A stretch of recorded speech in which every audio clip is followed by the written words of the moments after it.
Welcome to Take Charge with Dr. Chichi, where nurses take control, break barriers, and build a future of financial freedom and career success.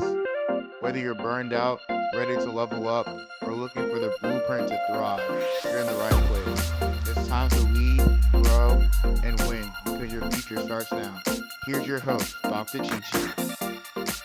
Hello, everyone. Welcome back to Take Charge with Dr. Chichi, the show where nurses and healthcare professionals reclaim their peace, power, and financial future. Whether you're feeling stuck, overwhelmed, or ready to take bold steps forward, this space is for you. Let's grow, lead, and thrive together. There's a common observation with humorous twist, and it is that when a woman changes their hairstyle, is a reflection of something bigger that is about to happen in their lives and simply, or maybe simply a desire to change. I know you're probably thinking about what happened to my hair. My sister came to town and she just fixed my hair and I'm looking different and I'm really having fun with this. So, how often now do you hear people say that they are burning the candle at both ends or hitting a wall, running empty? The well has dried up. I'm going through the emotions. You know, most of us probably must have said that at some point in our life. Someone watching me right now may have used one of or more of these phrases or metaphors. So if you have, of course, you're going to type in on the comment and say, I have. So burnout is commonly linked to specific stressors, most often in workplace, but it can also arise from other demanding roles such as parenting or caregiving. And according to World Health Organization, burnout symptoms are similar to those of depression and may predispose one to the risk of developing mental health conditions. So taking the first step, take that first step.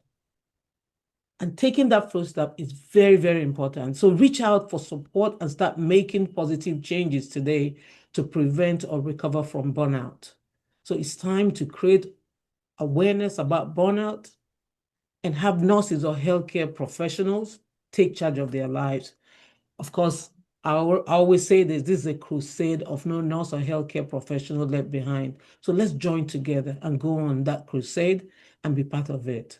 So subscribe to the show, share, and give a thumbs up and send your comments too.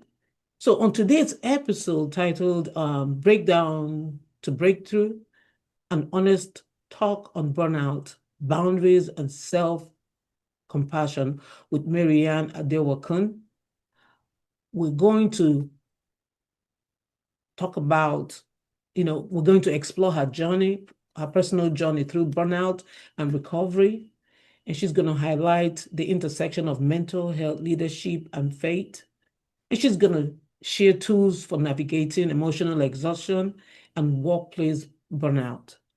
And then, of course, inspire other mental health and healthcare professionals with strategies for self-care and resilience.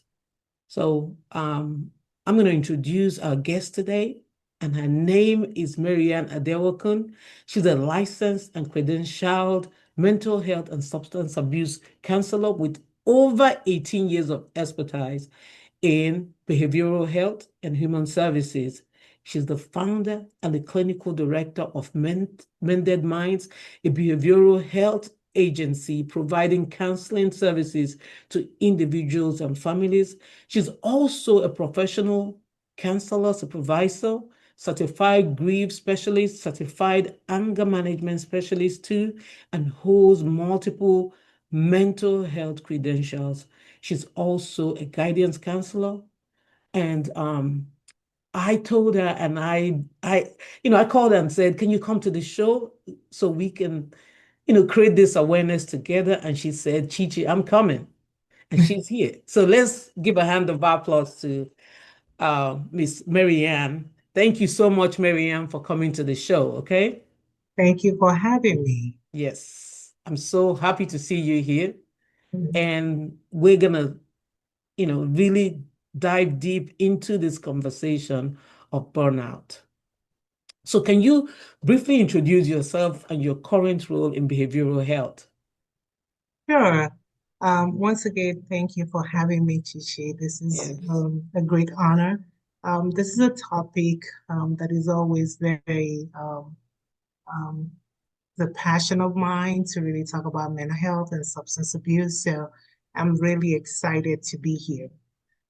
Just as you said, my name is Marianne Adawakan, and I'm a licensed professional counselor, master addiction counselor, and a clinical supervisor in the state of Georgia. And of course, just as you said, I have over 18 years of experience in behavioral health, counseling, and human services field. I'm currently the clinical director and founder of Mended Minds. What we do is we provide individual, couples, family, and group counseling to individuals and their families. Um, we're also currently partnered with the Department of Family and Children Services, that is DFACS, in multiple counties in the state of Georgia, and we provide various assessments such as the comprehensive child and family assessment, biopsychosocial assessment, trauma assessment, parental fitness assessment, bonding assessment, psychological, psychiatric. We have doctors who complete those assessment, psychosexual assessment, domestic violence assessment. We also do various counseling services that addresses mental health, mental illness diagnosis, substance use, relapse prevention, parenting education, anger management, grief therapy, and trauma. Wow. Yes. Wow, that's interesting. Well, of course, as a mental health counselor, you probably must have seen people that have presented the signs and symptoms of burnout. And I know you personally told me that you've experienced burnout too. And so I want to ask you, what were the early signs or the early signs or moments Mhm. that made you realize you were experiencing burnout? So for me, it was fatigue. I was Hmm. tired, emotional and physical stress. I wasn't able to focus, exhaustion, lack of sleep, lack of Wow. trust and faith in people, headache, and lack of appetite. So those were like kind of very early warning signs. Wow. You just mentioning going through that list, and I'm checking off exactly what I felt. And even, I mean, it's horrible that when you're feeling it, you don't even know that's what you're experiencing until probably when somebody mentions that and uses the word burnout, and then you're reading out Mhm, the signs and symptoms, you'll be like, really? Is that what I'm going through too? So what contributed most to your burnout?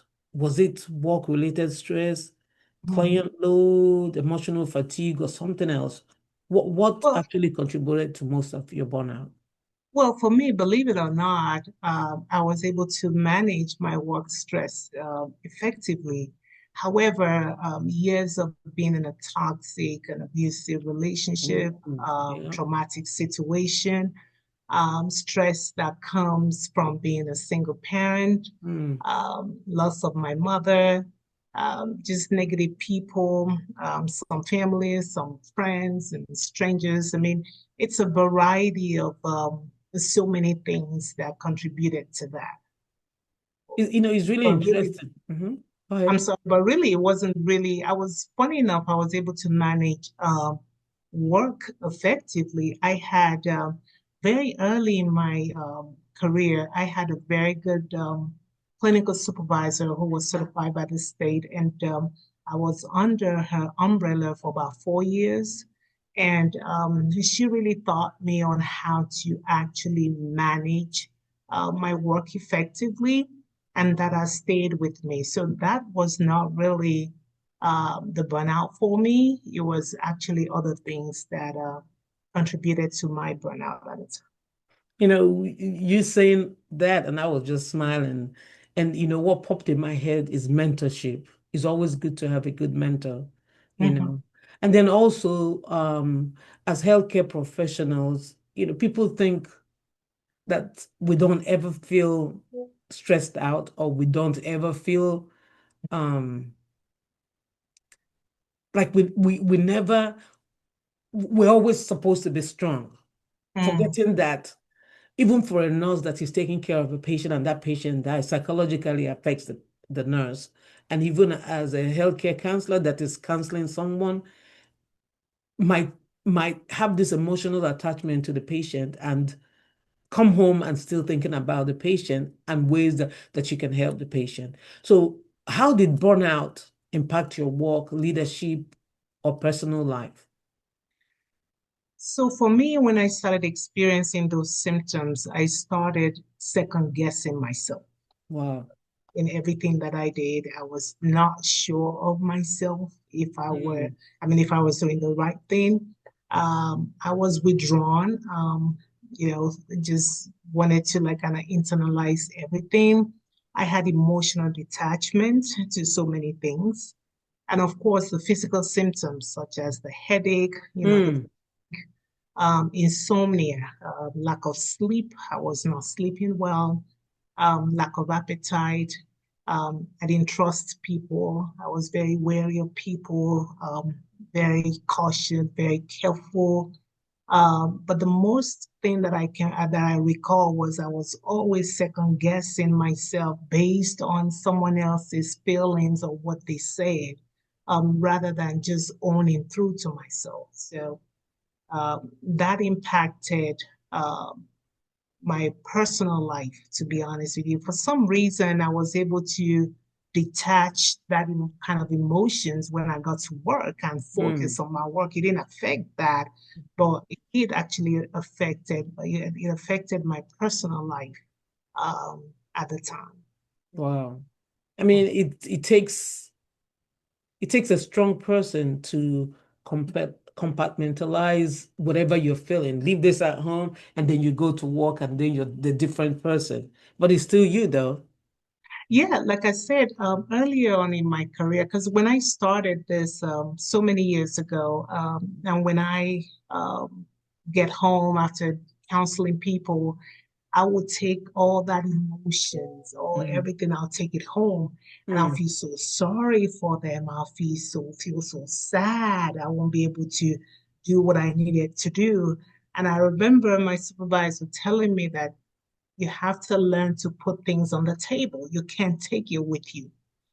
So, like I said, I was under her umbrella for over 4 years, and that really built me. I was more matured. I knew how to handle things, and I didn't take things with me. I didn't take it personal. what I used to tell my coworkers when I used to do patient care, like when I used to walk on the floor, Mhm. will be if you need me to get something for you, you better write it down, and I put it in my scrubs, right? Because when I'm taking off my scrub, I put whatever you need in my bag. If I don't put it in my bag, that's it. I don't think about work anymore till I'm on my way back to work. So if you need anything, just let me put it down in my pocket. I put it on the paper, put it in my pocket, get home, put it in the bag. Because I had to learn how to leave work at work and then come back and do home. And it Absolutely. really helped me. And a lot of people that my co-workers that used to tell me, oh my goodness, I go home and I'm thinking, I said, this is exactly what I do. I say, you see this ugly bag I bring to work? That's my job. When I go home and I drop it, whatever I drop it, that's where my job sits till I go back to work. It takes a while before you can get to that stage. Absolutely. That's the right way Mhm. to. So what actually helped you begin your Mhm. healing process, and what does recovery look like you for today? Well, for me at the time, I acknowledged I was in pain. That was the Mm. first thing.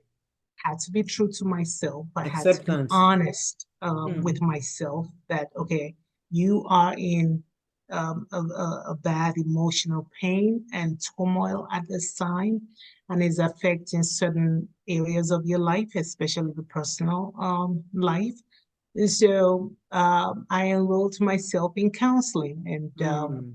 to help create an outlet for myself. And then I started loving myself more than anyone else. Self-love. Oh, yeah, absolutely. Not necessarily fighting back, because that is wasted emotional and physical energy, in my opinion. Mm-hmm. But taking charge of my decisions Ooh. without influence of anyone, um, peace with the past, and not allow people to dictate how I feel, learning new coping skills in counseling, and then using those coping skills. And then, of course, reevaluating myself in my journey.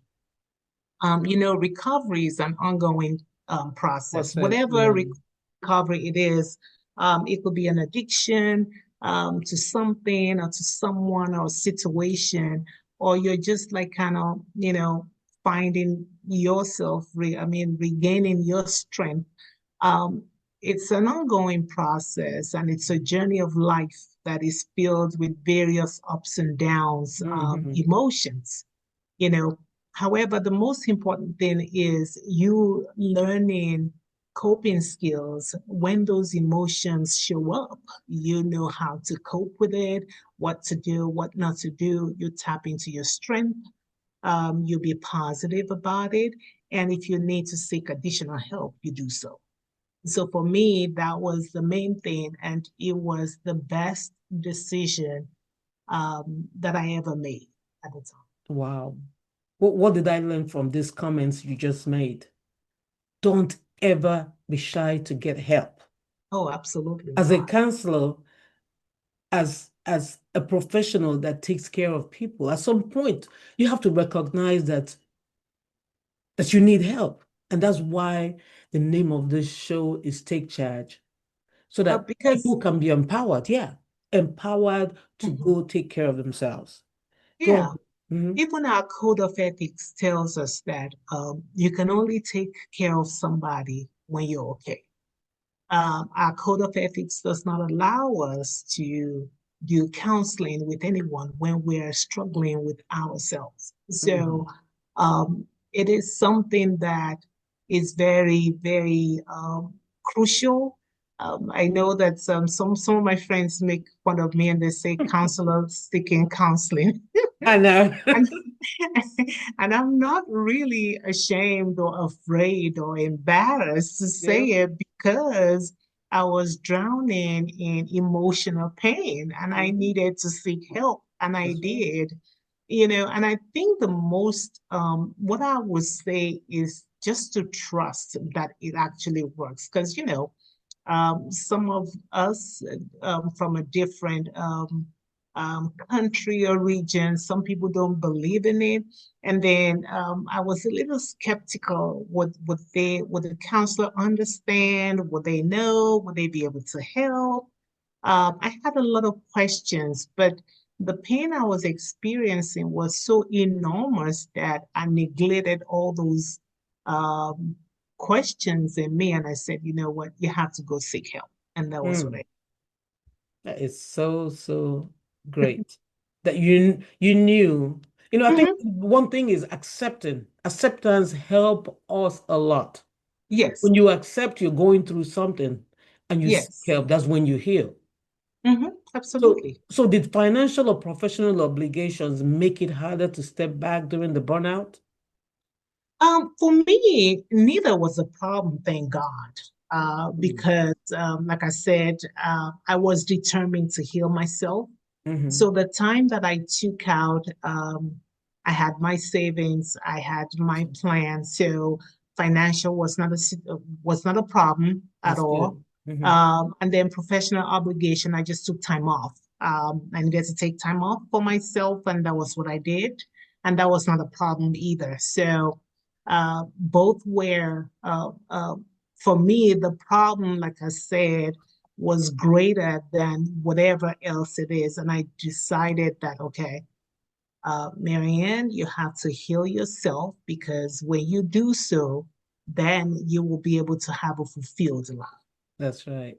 But Mhm. there's some healthcare workers when they're going through burnout, Mhm. they stay in their job. and they're going through, they don't even get help because they're thinking about the financial obligations that they Yes. have, their children. If they're a single mom, it even makes it worse.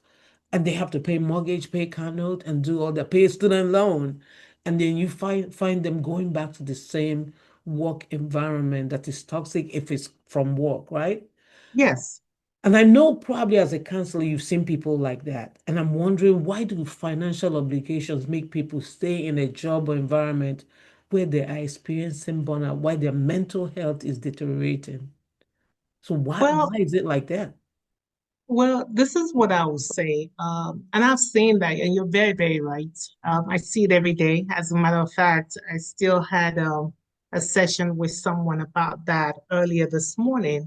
Um, One thing that stands out a lot is a fear of how their basic needs will be met, Mm. such as housing, food, transportation, some people with health issues and shame, guilt, Insurance?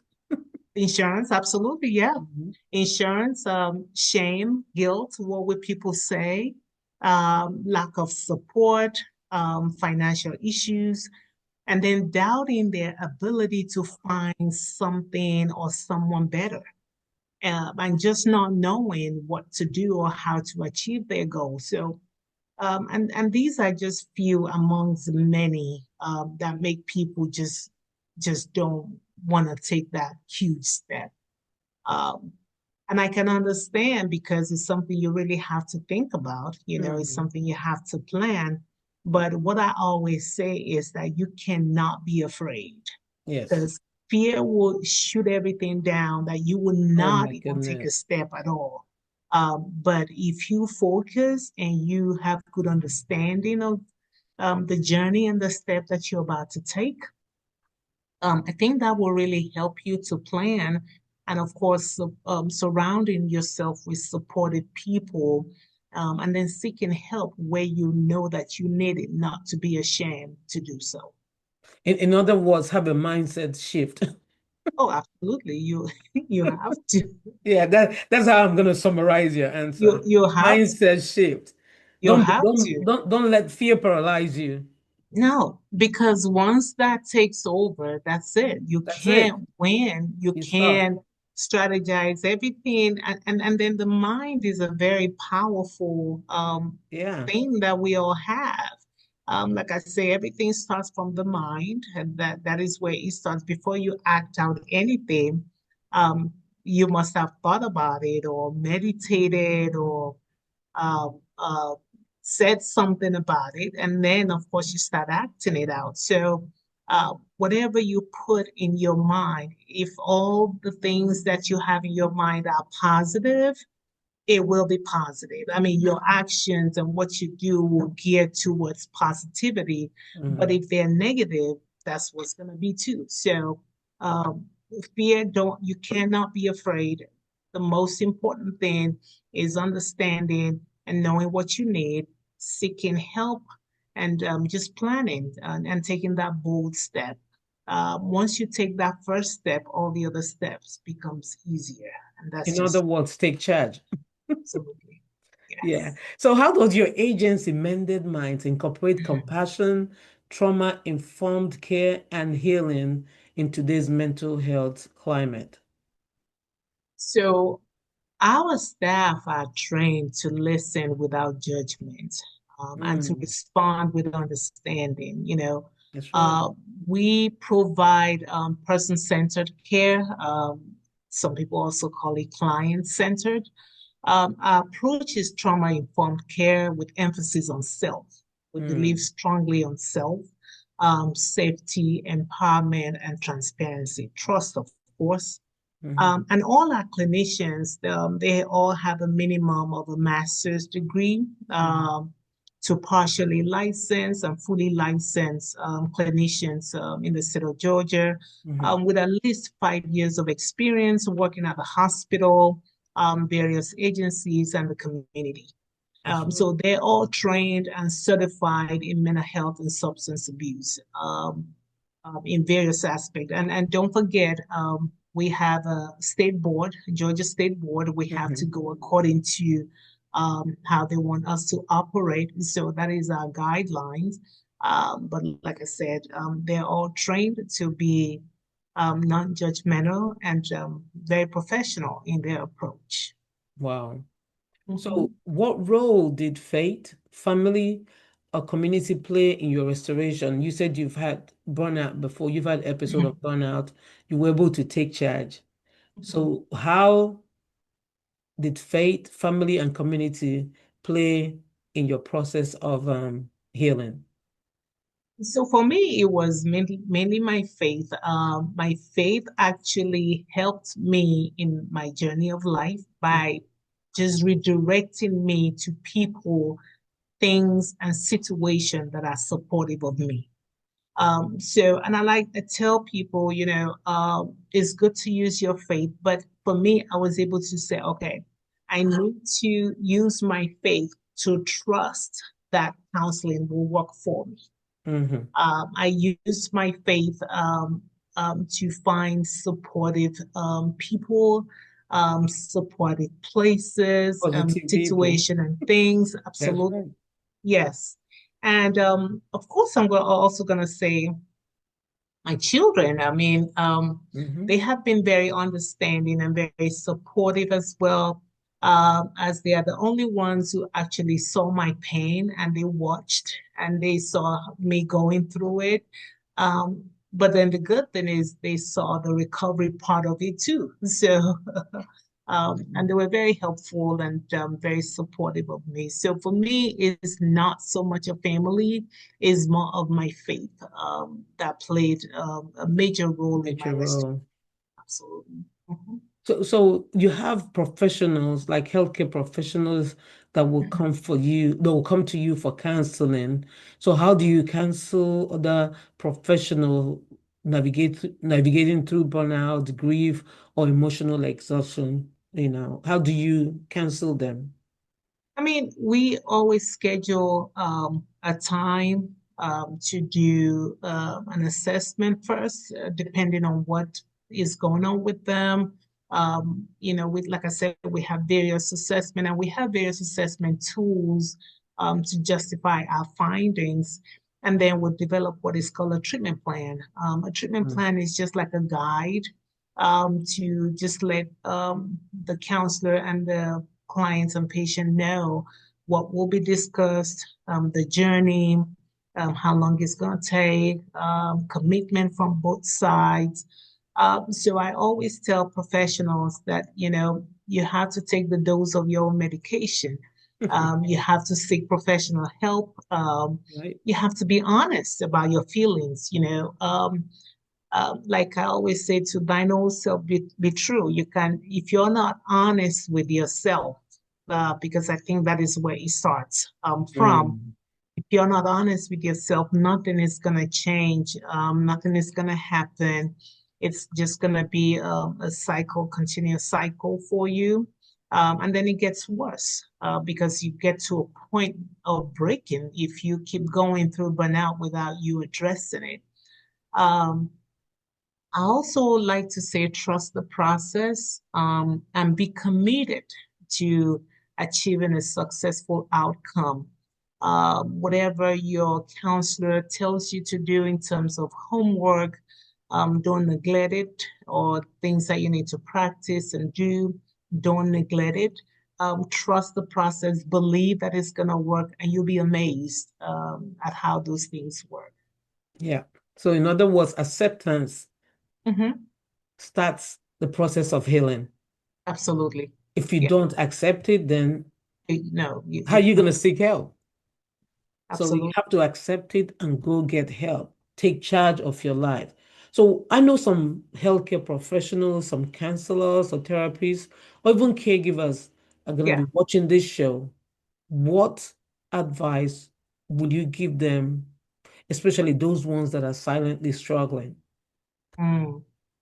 The advice I will give them is practice what you preach. Mm, Because if you're a nurse, you're a counselor, therapist, caregiver, at some point you're providing care services to someone or a group of people. And there's certain things you tell them. For instance, if you're a nurse, you tell your clients take their medication, the food to eat and not to eat, what to avoid, to ensure that they go to their doctor's appointment and stuff like that. Uh, so if you're advising them to do right, and then I think it's only fair to say that you do right as well. That's Um, right. I would say just get help. That is what I'll Yes, say. that's right. I like that. I like that advice. So Yeah. if you're suffering silently, if you're struggling, Mm, if you're thinking that there's nothing wrong with me, did you mm. hear what she just said? Just go get help. Go Okay? get All get right. help. So there's some rapid fire questions I usually ask. Are you ready? Oh yeah, absolutely. I All right. am. So give me one self-care habit you never skip. Um, Me time to do what I love to do. Uh, And and it could be various things. It could be, I love sports. wow. A sports fan of it. So I watch basketball, soccer, football, and all that. So I make sure that I keep up with that. And sometimes I hang out with my friends. I can just we don't have to have a reason Mm-hmm. to celebrate. We can just say, hey, where are we hanging out? Where are we meeting Hmm. today? And it doesn't matter what day of the week. So That's um, really good, though. yes, I've been That's able really to good. build that kind of network because we understand that we put a lot into people's cup. We fill other people's cup, and we have to find a way to fill our own cups as well. Hmm. So, yes, I do the things that I love to do, and that is how um, I do when I mean, part of my self-care. Yeah. You said you love sports, right? Let me tell you something about me. I love to sit in a room where people are watching sports. Why? Because it's Okay, entertaining for me. it is. So when I'm in a room and they're watching Super Bowl, basketball, soccer, anything, I'm watching the people watching the game, and I see people say, "Oh man," I just love that. That's comedy for me, actually. That's therapy for me. So I probably will be one of those people in the room when you're watching sports, right? I'm not sure about that because I have so many um my kids, my boys and my nephews, they've made so many videos of me yelling, analyzing, screaming and Really? while watching without me knowing, jumping, dancing. I know, So telling people, why don't you kick that ball? Kick that ball. I'm like, you're in your yes, house telling him to yes. kick the ball. Why don't you go kick it? Yeah, so that is really relaxing for me. That to me, that's therapy. Just It watching people is. watching the game. All right. So, what's the book that changed your perspective of mental health? So for me, there was this book I didn't come across it actually. It was my supervisor who recommended. This supervisor have really done a lot for you. I'm telling Having you. a good mentor is I amazing. am telling you before, like my career, sometimes I would have couples come in and they want to talk about intimacy, sex and all that. And I'll be so shy. And then she'll look at me and laugh and say, you're not going to have a job in this industry if you don't know how to talk about things. You have to learn. So I had various moments Mhm. um, while she was my supervisor that made me jump over the hoop of so many aspects and components of my career. So yes, I'm very grateful for that. So going back to the book, The Art of Self-Awareness. The Uh, art of yeah, self-awareness. the art, ART of Mhm. self-awareness. So this is a book that talks about how to dig deep, introspect, discover your blind spot, and truly know yourself. And this is by Patrick King. Mm. Yeah. So that was a good book for me because it reiterated everything that I wanted to become, um, and then what I was being told during counseling. So Mm. that was really good for me. It's good. I love to read. I mean, I've really, part of me doing what I'm doing now are books that I've read. And they're like, you know what? They gave me the urge to start moving. The Yeah. ones that I read before I started this show is written by Mel Robinson, The Okay. 5 Second Rule. Uh, Uh-huh. yeah. Yeah. Yeah. Mm-hmm. I mean, that her book really, really made me start moving, you know. So it's good. I like that book. I'm gonna go look for it. The You Art should. of Self-Awareness, You Patrick should. King. I got Mm-hmm. it. I get it. Yeah. So in terms of Mm-hmm. well, let's do both. Will you rather have like therapy or journaling? Which one? Oh, therapy all day. Therapy or so you're talking to someone Yes, helps you absolutely. heal. Because journaling, yes, you can write all those things down, your feelings and all that.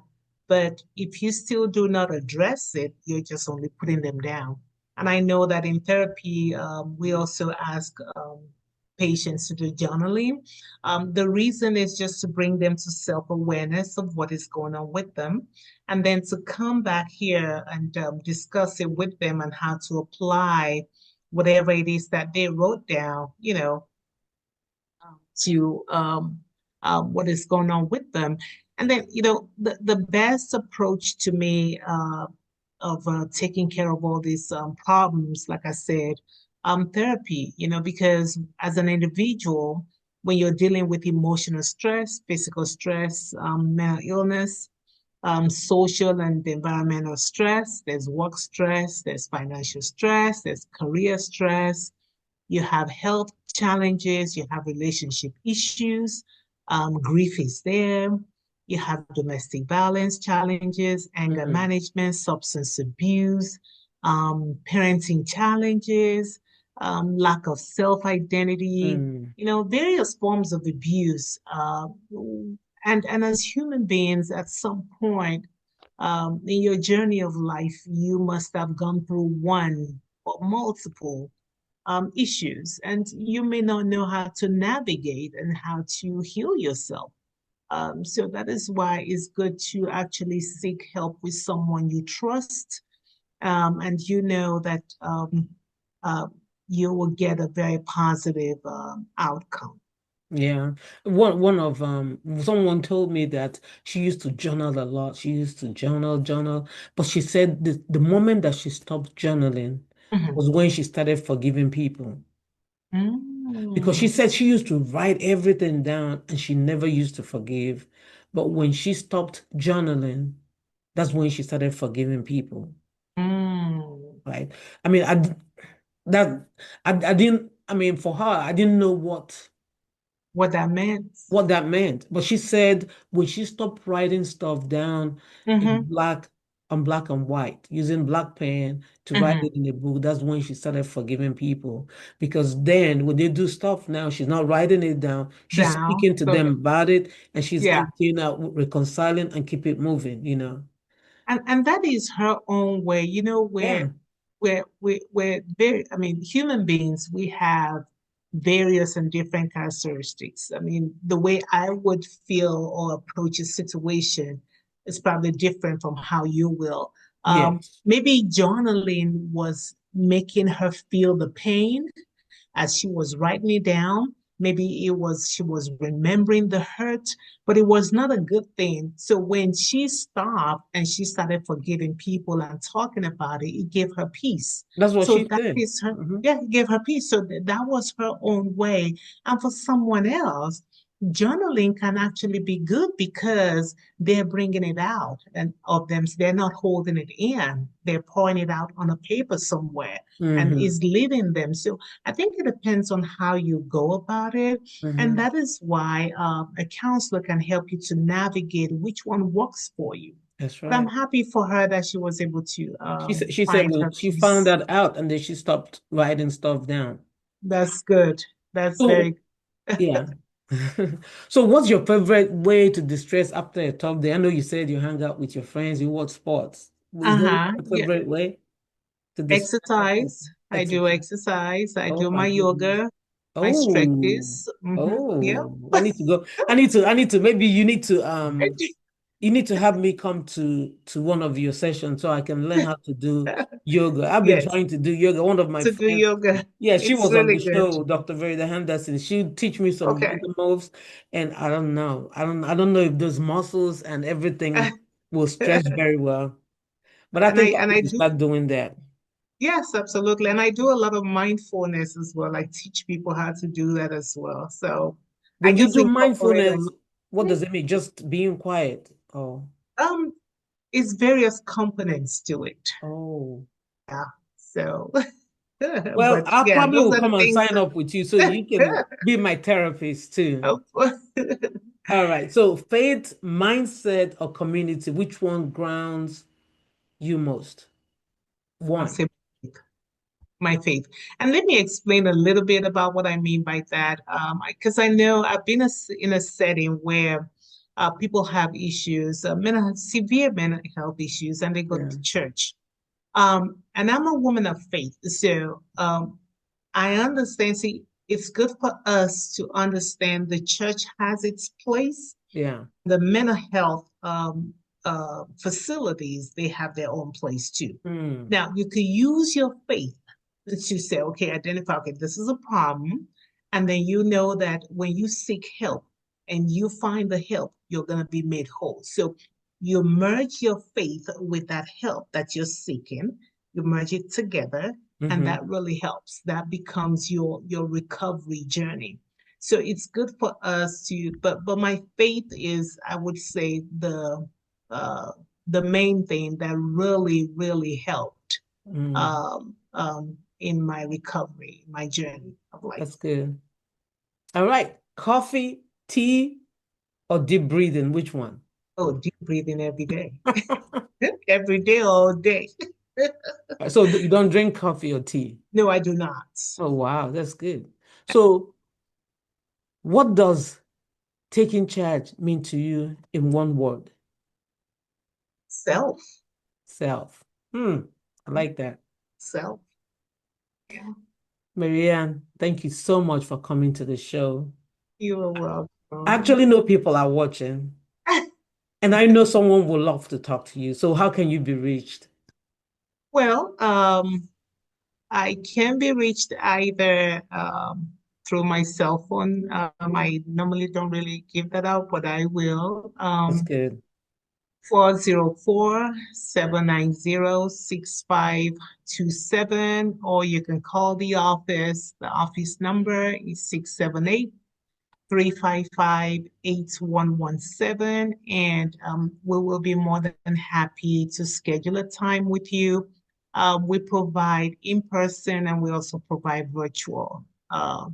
However, when it comes to certain assessment, it has to be in person, because of the tools and all the things that we use. So you can also send me an email at info@mendedmind.com. Yeah. Tell them Dr. Chichi sent you. Yes, tell them that Dr. Yep. Chichi sent Tell you. them Dr. So, Chichi sent and you. we accept major insurance, like they're mainly private insurance actually. Mm-hmm. The Blue Mainly Cross Blue private. Shield, yeah, Blue Oh, Cross Blue okay. Shield, Aetna, Cigna, United, I'm Better, Care Source, Peach Wow. State, Medicaid for kids. Um, think that's I can't. I know we Yeah. accept about 9 or 11, but I cannot remember on top of my head. And of course, self-pay. Of course, some people don't want to go through in their insurance because if your insurance is paying for it, we have to share your details with them. So, and some Mm-hmm. people like that. If you're one of those, we do self-pay as well. Well, thank you so much for coming to the show. I really, really appreciate you. I know people are going to reach out, and you're in the state of Georgia, right? Oh, absolutely, Do yes. you people outside of the state of Georgia, can they reach you too, or Unfortunately just not, people in Georgia? because we have, jurisdiction. We have to be licensed in the state that they're Yes. coming from. However, we can do like a mentorship or coaching and just to like kind of reroute them Mm-hmm. and encourage them to seek help in their area, I mean, where they live, and try to do a little bit of um, research for them in Mm. terms of places that they can go to for help. Wow. Thank you. Thank you so much for coming. Okay. I really appreciate you.